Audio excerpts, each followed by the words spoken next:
Tinitiyak ni Senador Robin Padilla na may mga taong mananagot sa malawakang nakawan at korupsyon sa iba't ibang ahensya ng gobyerno, kasamang actor public servant sa mga senador na dumidinig sa mga maanumalyang flood control projects kung saan kumita umano ng bilyong-bilyong pesos ang ilang mga politiko at government contractors.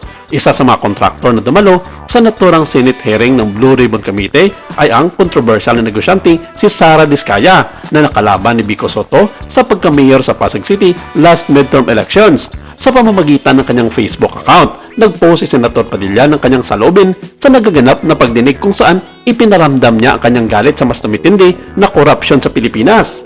Kasalukuyan pong isinasagawa ang pagdinig ng Blue Ribbon Committee sa pangunguna ni Senador Rodante Marcoleta hinggil sa mga ghost flood control projects. Saad niya, tunay pong nakakalungkot at nakagalit malaman na ang buwis na pinaghihirapan ng taong bayan ay napupunta sa mga proyektong hindi nila napapakinabangan o nararamdaman habang ang ating mga kababayan ay lubog sa baha. Ang mga nakinabang ay harap-harapang nagpapakasasa sa pera ng bayan. Kasama po ang ating mga kapwa senador sa masusing pagtutok sa usaping ito upang matiyak na mananagot ang mga dapat managot.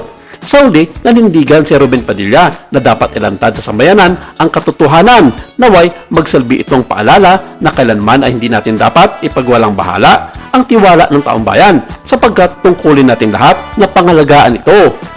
Sa kabilang banda, sa lahat daw ng mga tinatawag na Nepo Baby, tanging ang Queen of all Media lamang na si Chris Aquino ang consistent at transparent sa pagbabayad ng kanyang buwis sa gobyerno.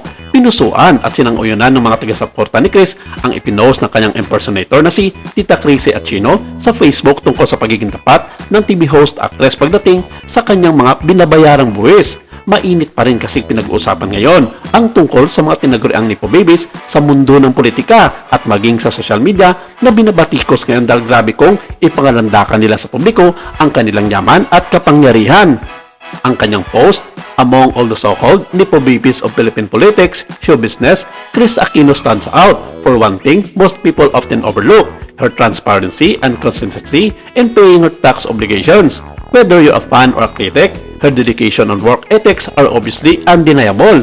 Inisa-isa rin niya kung magkano ang tax na binayad ni Chris sa gobyerno na mula raw mismo sa datos ng Bureau of Internal Revenue o BIR mula taong 2008 hanggang 2015. Sa kabuuan, nakabayad daw si Chris ng halos kabuuang 350 million pesos base sa kanyang income tax mula sa nasabing mga taon.